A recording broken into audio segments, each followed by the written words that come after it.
Alhamdulillah, alhamdulillah Rabbil Alamin, kita kembali lagi di program kesayangan kita yaitu Cahaya Hati Indonesia.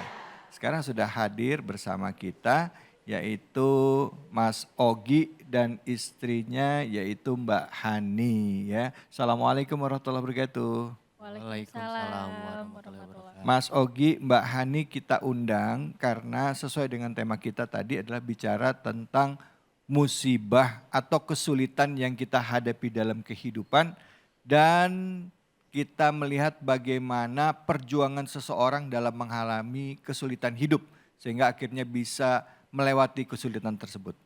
Hani dan Ogi. Hani ini mengalami kanker tulang ya atau bahasa medisnya apa Hani? Kanker tulang osteosarkoma. Osteosarkoma. Bu, apa namanya? Osteosarkoma. Jadi ingat osteosarkoma. Kanker tulang. Tidak banyak orang yang bisa selamat dari penyakit kanker itu sendiri. Tapi juga tidak sedikit yang bisa survive atau istilahnya penyintas dari penyakit kanker. Ini menikahnya baru ya Mas Ogi ya? Dari 2018. 2018 ya, berarti 4 tahun ya? Menuju 6. Oh 6 tahun ya? Saya mancing aja Bu. 6 tahun nikah, sudah punya anak berapa? 1. 1 orang. Usia berapa anak? Sekarang 4 tahun. 4 tahun. Sebelum ngomong ke kanker ya Bu ya, sama bicara tentang anak, saya mau tanya ini kenalannya di mana ini suami istri? Kami itu kenalannya Boleh nggak dekat mic-nya, sengaja. lebih dekat. Kami itu kenalannya nggak sengaja. Mm-mm. Jadi pada waktu itu saya tuh lagi tingkat akhir. Heeh. Nah, istri saya itu lagi baru masuk maba mahasiswa baru. Oh satu kampus ini? Iya. Oh cuman senior sama junior ya. Di mana kuliahnya dulu? di Politeknik Negeri Bandung. Oh oke, iya. Nah, cuman kita nggak kenal. Heeh. Nah, kenalnya itu kami itu di jalan. Kenal di jalan? Iya. Kenal gimana? Jadi kita awalnya nggak tahu kita satu kampus, kita kenal di jalan itu pas Hani ini istri saya tuh motornya mogok. Mm-mm. Motornya mogok Bu. Terus? Pas motornya mogok akhirnya aku bantu karena kelihatnya kayak orang bingung kayaknya udah lama nggak di pinggir jalan tapi nggak ada yang nolong. Gak ada yang nolong ya. Terus aku datang, aku samperin, kenapa? Pas dia ngebalik ngelihat saya, ih cantik. Iya. Nah, Masya Allah. Terus? akhirnya kami bantu lah. Heeh. Gitu. Aku bantu, nah akhirnya kenal. Nah pas kenal itu sempat ngobrol-ngobrol, akhirnya karena saya udah lulus akhirnya kan. Iya. Saya kerja, Mm-mm. nah mencari jati diri lah. Iya. Tuh. Nah terus istri tetap kuliah kan. Terus pada tingkat akhir saya datang Sebentar. Dari Toto udah tingkat akhir aja itu maksudnya gimana? ya istri aku udah tingkat akhir tuh Heeh, berarti, kuliahnya. heeh. Udah semester akhir Semester mau akhir, lulus iya. gitu kan. Terus aku datang nyamperin lagi. Nyamperin dia lagi. Iya. Jadi sebelumnya nggak ada hubungan ini? Cuman deket aja gitu. Cuman teman dekat. Nah, Oke, iya. akhirnya aku samperin lagi hanya untuk melamar. Melamar. Iya. Heeh. Melamar, pendekatan diterima 3 bulan proses mau nikah. Ya akhirnya nikah di 28 Januari 2018. Masya Allah, ingat suaminya lulus. 28 Januari 2018. Hari apa itu? Saya ngetes ini. Ayo ngetes. Minggu ya? Hah? Minggu. Hari Minggu. Ini baru 6 tahun udah lupa harinya apa minggu apa ya. Baik, kita masuk dalam pernikahan. 2018 menikah, terus menjalani kehidupan.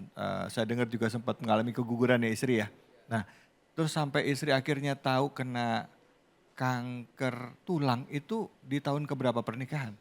Mungkin Ani ceritain. Kalau dari vonis kanker tulangnya itu tahun 2022, jadi 4 tahun ya.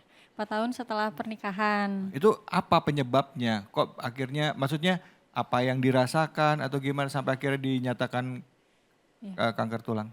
Jadi awal yang saya rasakan itu gejalanya pegal-pegal biasa Ustadz. Oh, Jadi waktu itu masa-masa menyusui anak, masa-masa menggendong. Jadi saya kira itu pegalnya pegal biasa.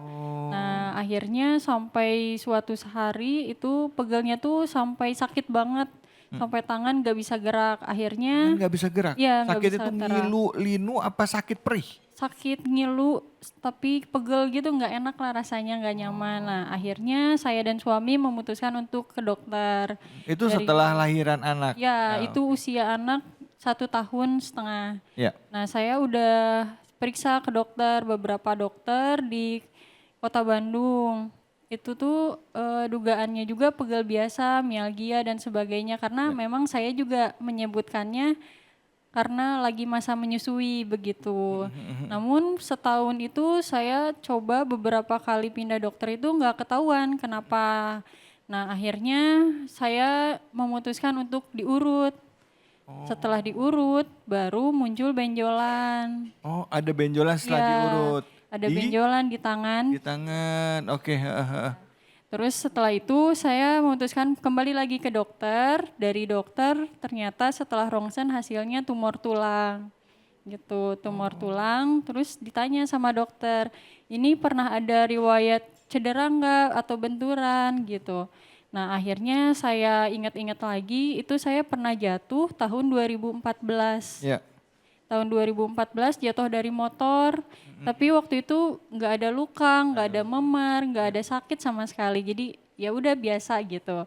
Nah 7 tahun dari situ baru mulai terasa pegal. Jadi mungkin gitu kemungkinan itu tuh ada luka dalam, tapi efeknya jangka panjang begitu. Panjang. Iya, iya. Jadi itu baru keluar tumor. Ya, Nah, dari tumor pertama badan pegal-pegal diurut keluar tumor.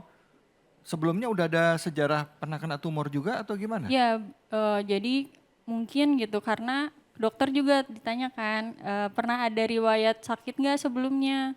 Itu tuh setelah kejadian jatuh dari motor juga ternyata kayak tumor payudara, TB kelenjar, itu benjolan di leher, terus tumor payudara muncul lagi, keguguran 3 kali, Oh, sampai akhirnya saya divonis kanker tulang gitu. itu dialami pada saat masa sudah pernikahan apa sebelum pernikahan? Maksudnya Dari sakit-sakit sebelum itu. pernikahan Dari sebelum sampai, sudah? ya.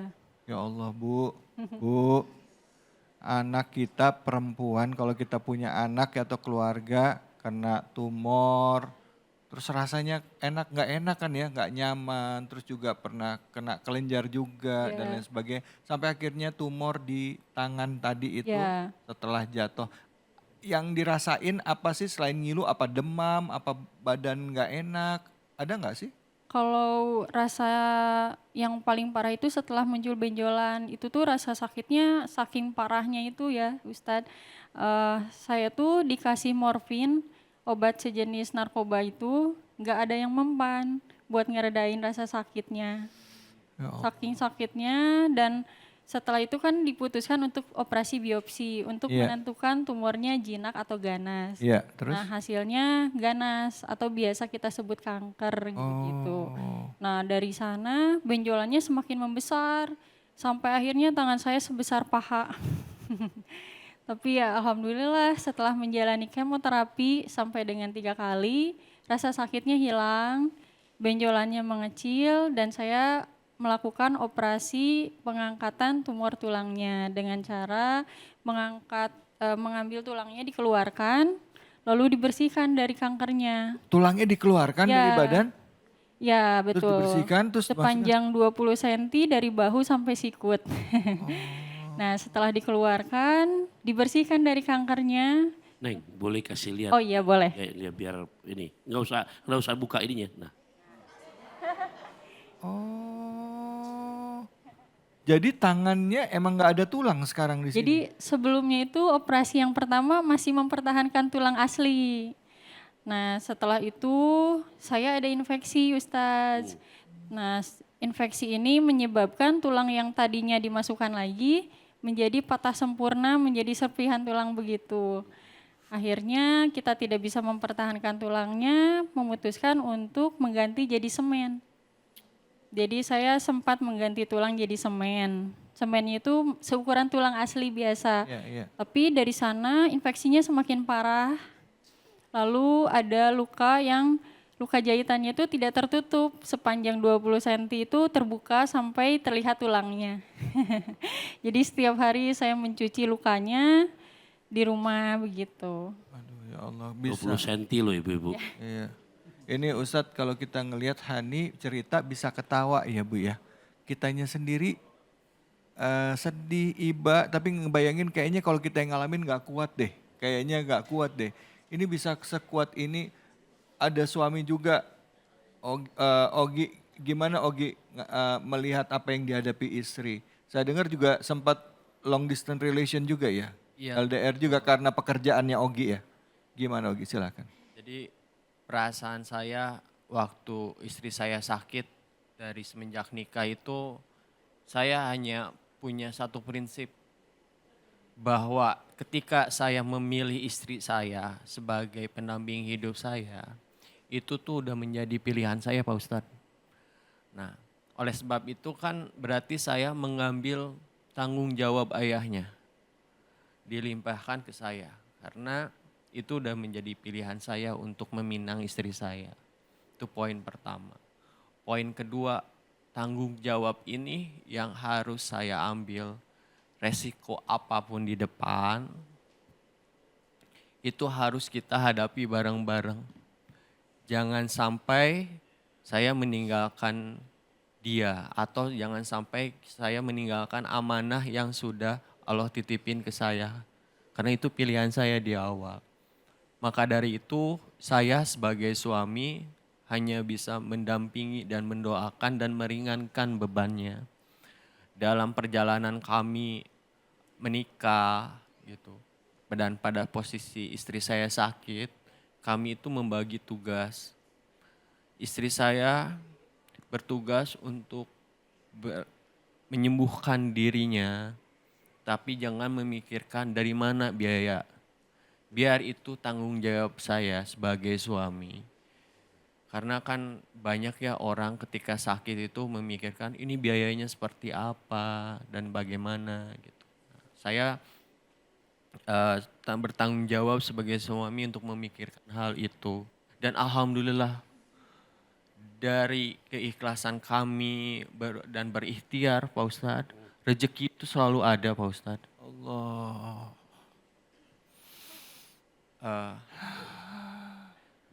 Jadi pada saat kami tidak punya uang, harus berobat, mau MRI segala macam, itu Allah kasih melalui tangan-tangan orang yang baik.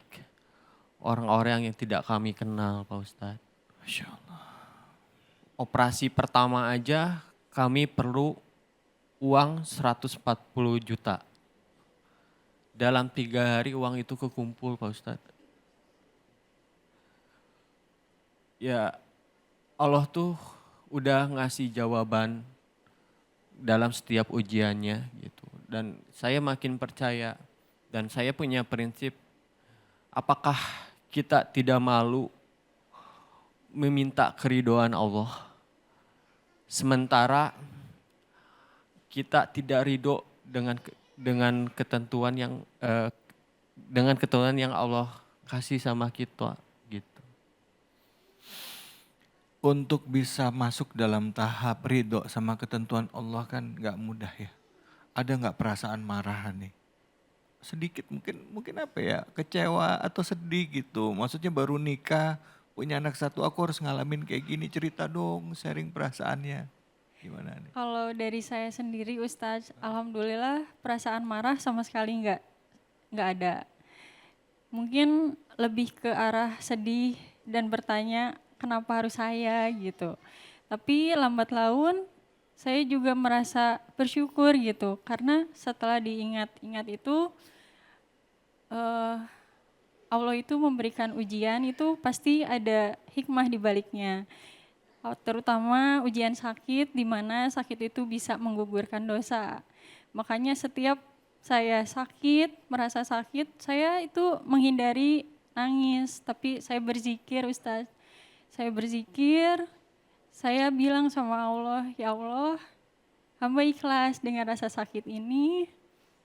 Eh, Kalau misalnya boleh, ampuni dosa hamba di balik ini. Hamba ikhlas sesakit apapun itu, selama itu bisa menggugurkan dosa-dosa saya sangat ikhlas. Gitu, Pak. Ya Allah. Ustadz Taufikur Rahman, Ya, Saudara. saya aja nggak kuat nih. Ya, pertama Ngeliat kayak buat gini. kita tadi perjuangan suami dari Mbak Hani. Ini bukan janji saya, Nabi yang memberikan janji sejak 14 abad tahun yang lalu. Inna minaz zunubi la yukaffiruha. Sungguh dosa-dosa seorang suami tidak bisa gugur dengan banyak sholatnya. Tidak bisa terhapus rontok dengan banyak puasanya. Tidak bisa terhapus rontok dengan hajinya tiap tahun. Umrohnya tiap bulan. Tapi dosa-dosa seorang suami Allah rontokkan, Allah hapuskan di saat suami bertanggung jawab untuk kebahagiaan lahir batin istri dan anak-anaknya. Tuh buat antum tuh. Ya. Nah yang kedua, di saat tadi doanya seperti itu, ini bukan maksud menggurui, namanya kita lagi ngaji. Di surat Al-Baqarah ayat 155 sampai 158, ya, di situ Allah memberikan gambaran ujian. Semuanya pasti diuji. Di antaranya kan disebutkan bisyai'in minal khauf wal ju' wa naqsi minal amwal wal anfus was samarat. Nah, di ujungnya alladzina idza asobathum musibah qalu inna lillah wa inna ilaihi rajiun. Nah, ini kalau mau ditambahkan nanti buat kita juga enggak apa-apa Ibu, karena Nabi mengajarkan untuk semuanya di saat lagi diuji dengan musibah. Setelah innalillah tambahin sedikit. Ogi dan juga Hani. Allahumma ajirni fi musibati wa akhlifli khairan minha. Allahumma ajirni, Bunda ikutin ya. Allahumma ayo. ajirni Fi musibati wa akhlifli khairan minha. Kita terjemahkan ya, ikutin ya. Ya Allah, Ya Allah, berikanlah balasan pahala terhadap musibah terhadap musibah yang aku alami ini. Akan tetapi berikan ganti Berikan ganti yang lebih baik yang lebih baik dari musibah ini. dari musibah ini. Masya Allah. Menjalani pernikahan 6 tahun tetapi sudah penuh dengan roller coaster bahasanya. Ada naik, ada turun ya. Ada orang yang baru diuji sedikit saja sudah nyerah. Nah, kita ngelihat potret kehidupan dari saudara kita ini, pasangan Mas Ogi dan Mbak Hani, ini bisa jadi pelajaran penting buat kita semua ya Bu ya. Bagaimana kesulitan yang kita pikir sulit, ternyata sebenarnya kalau kita serahkan kepada Allah, kuncinya tadi aku ikhlas itu sebenarnya aku ridho kan. Ya Allah aku ridho ya Allah. Aku ridho ya Allah. Pada saat kita bilang ridho, Allah 2 kali sayang sama kita. Bahkan di surah Al-Bayyinah dikatakan ya Ustaz ya apa?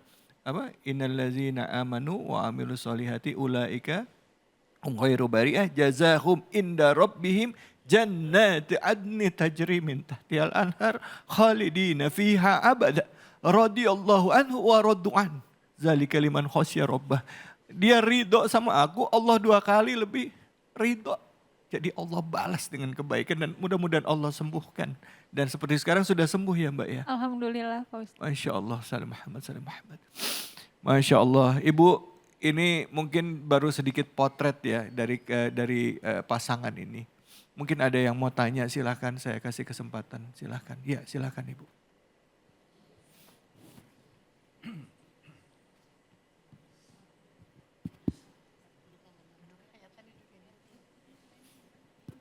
Silakan Mike langsung pertanyaannya Ibu. Berdiri ya, setengah berdiri ya. Assalamualaikum warahmatullahi wabarakatuh. Waalaikumsalam warahmatullahi wabarakatuh. Nama saya Ibu Sri Rahayu dari Majelis Taklim Nur Hasanah, Ya, silakan. Cisalak. Saya mau tanya sama Mbak, Mbak Hani. selama ini amalan apa yang Mbak lakukan selama berjuang untuk kesembuhan? Soalnya saya juga ngalamin mantu saya udah almarhumah, penyakitnya hampir sama. Oh Ya, gitu. selama 1 tahun lebih. Masya Allah. Jadi saya teringat. Baik, baik Ibu. Makasih. Makasih Ibu. Ya, makasih. Terima kasih Ibu pertanyaannya. Izin jawab Ya, Ustaz. silakan, silakan. Kalau untuk amalan, saya kurang tahu amalan apa yang Allah ambil gitu dari saya.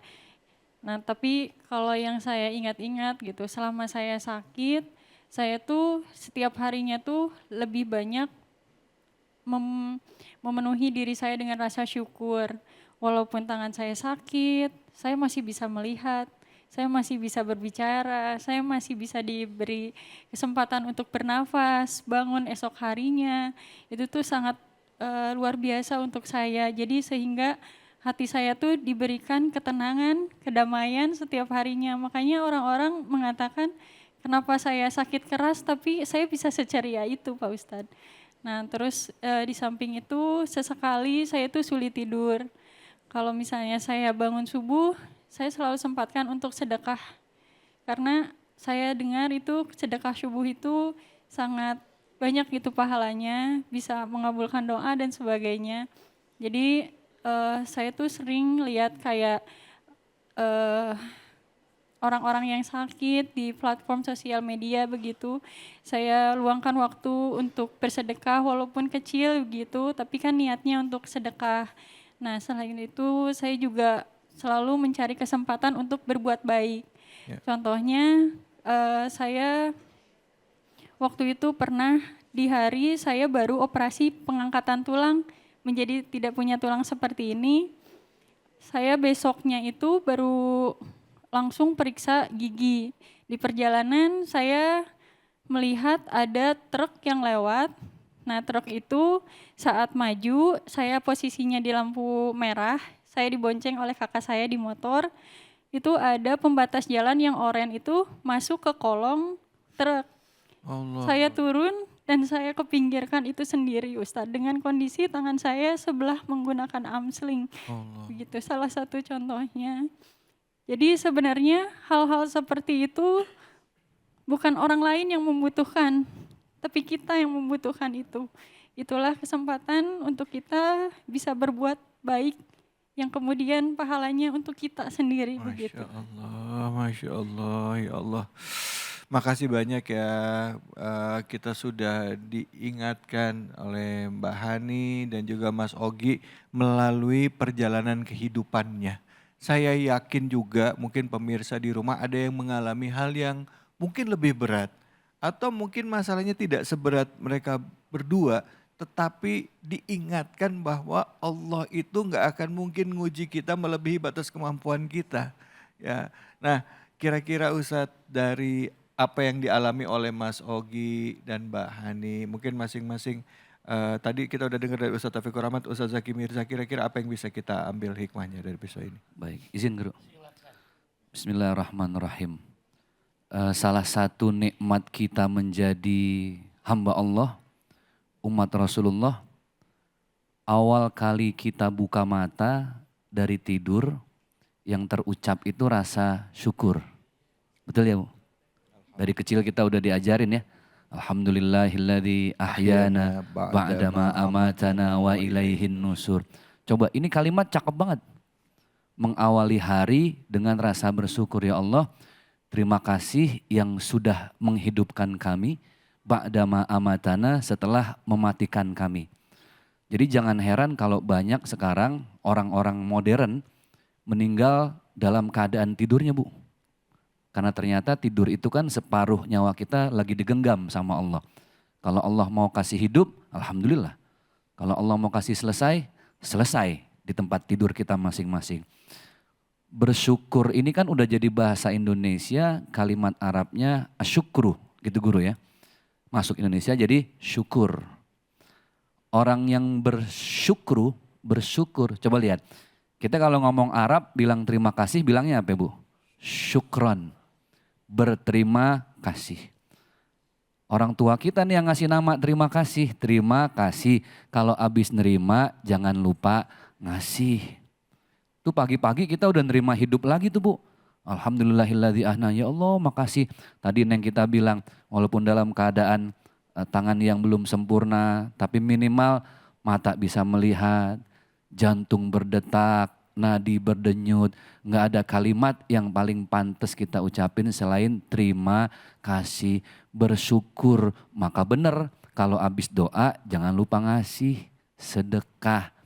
Tadi yang udah kita bahas, kita nih perlu banyak didoain oleh orang lain.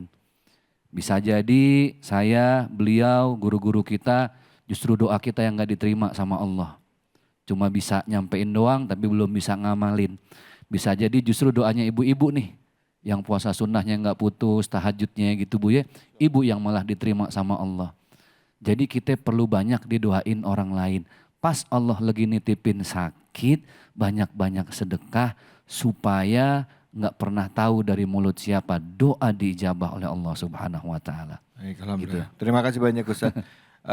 Mas Ogi sama Mbak Hani, mungkin di penghujung segmen ini saya mau tanya kira-kira apa sih dari seorang suami yang ingin disampaikan kepada seluruh suami ataupun pasangan ya, baik istri atau suaminya yang saat ini sedang sakit dan dia menjadi support system untuk bisa mendukung suami atau istrinya agar segera bisa pulih dan yakin, karena itu butuh kekuatan mental tersendiri gitu, butuh kekuatan mental. Apa yang mesti diingatkan atau disampaikan? Silakan Mas Ogi. Sebagai suami Atau tentunya pasangan ya. kita harus menjaga pasangan kita untuk selalu bahagia. Apalagi istri kita atau suami kita lagi sakit. Kita harus mendukung, jangan meninggalkan. Karena ketika kita memberikan sebuah dukungan, itu adalah dukungan terbaik bagi istri saya atau suami yang nanti mengalami hal ini. Seorang istri itu butuh banget dukungan dari suami, karena bagi dia suami itu kan imamnya. Nah, ketika kita sebagai suami meninggalkan, maka dia kehilangan imamnya. Nah, jangan sampai kita berbuat seperti itu. Karena kita sebagai suami harus terus menjaga istri baik dalam jiwa dan raganya. Menjaga psikisnya. Karena ketika lingkungan itu sangat berpengaruh. Ketika lingkungannya tidak mendukung atau tidak menjadi support system, nah biasanya orang yang sakit itu makin stres. Iya. Nah, oleh karena itu ketika istri lagi sakit, lagi mentalnya lagi down, kita hibur, kita bahagiakan dan kita ingatkan lagi bahwa Allah itu ada. Itu paling yang mau saya sampaikan. Masya Allah. Baik, terima kasih Mas. Mbak Hani, apa yang mau disampaikan sama seluruh pemirsa iNews, khususnya yang mengalami hal yang sama ataupun kondisinya saat ini sedang sakit? Ya, silakan. Untuk teman-teman yang sedang berjuang dalam ujian sakitnya, dari saya jangan putus asa, jangan berkecil hati. Mungkin ini adalah ujian yang justru akan meringankan hidup kita ke depannya. Kalau misalnya tidak di dunia, mungkin di akhirat nanti. Insya Allah perjuangan kita itu sekecil apapun tidak akan sia-sia. Sekecil apapun rasa sakit yang kita rasakan, itu akan Allah balas berkali lipat kebaikan setelahnya. Dan jangan berputus asa. Setiap penyakit itu insya Allah akan ada harapan untuk bisa sembuh. seperti prinsip saya Ustadz. Ya. Sesakit apapun, selelah apapun, saya tidak akan berhenti untuk berobat, tidak akan berhenti untuk ikhtiar. Sekalipun saya gugur di tengah, maaf kalau saya meninggal di tengah perjalanan, saya gugur dalam keadaan berjuang, bukan dalam keadaan saya menyerah. Masya Allah, Allahumma kalaupun sedang sakit, saya gugur, Allah ambil untuk kembali lagi. Saya gugur dalam keadaan berjuang, bukan dalam keadaan menyerah. Masya Allah. Dan selalu prasangka baik kepada Allah. Iya betul Masya Allah. Ustadz. Baik, terima kasih banyak Mbak Hani, Mas Ogi. Kita perasaannya ini sekarang campur aduk ya Bu ya. Mengambil hikmah, kita senang dapat ilmu, tapi satu sisi kita juga sedih ya. Ada perasaan haru di dalam hati kita. Kita doakan semoga Mbak Hani dan Mas Ogi ya rumah tangganya sakinah, di dalamnya ada mawaddah warahmah, bahagia, diangkat penyakitnya, disembuhkan, dan juga anak keturunannya soleh dan soleha. Amin. Silahkan Kiai Fadl, Kiai pimpin doa Kiai, buat doakan mereka ya. Oke. Nastaghfirullahaladzim. Nastaghfirullahaladzim. Nastaghfirullahaladzim. Bismillahirrahmanirrahim. Alhamdulillah Rabbil Alamin. Allahumma salli ala Sayyidina Muhammadin wa ala ali Sayyidina Muhammad. Allahumma ahyina maka natil hayatu khairan lana.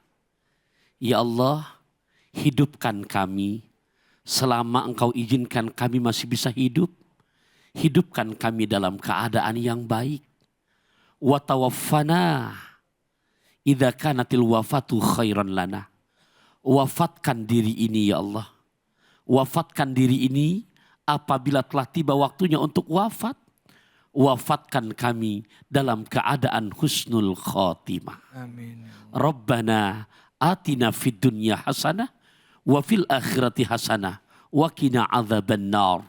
Wa sallallahu ala sayyidina Muhammadin walhamdulillahi rabbil alamin. Amin, amin ya rabbal alamin. Alhamdulillah, terima kasih banyak Kiai. Terima kasih banyak Mbak Hani, Mas Ogi. Terima kasih sudah hadir dan menginspirasi kami semua. Dan pemirsa jangan kemana-mana, setelah ini kita akan lanjut lagi tetap di Cahaya Hati Indonesia.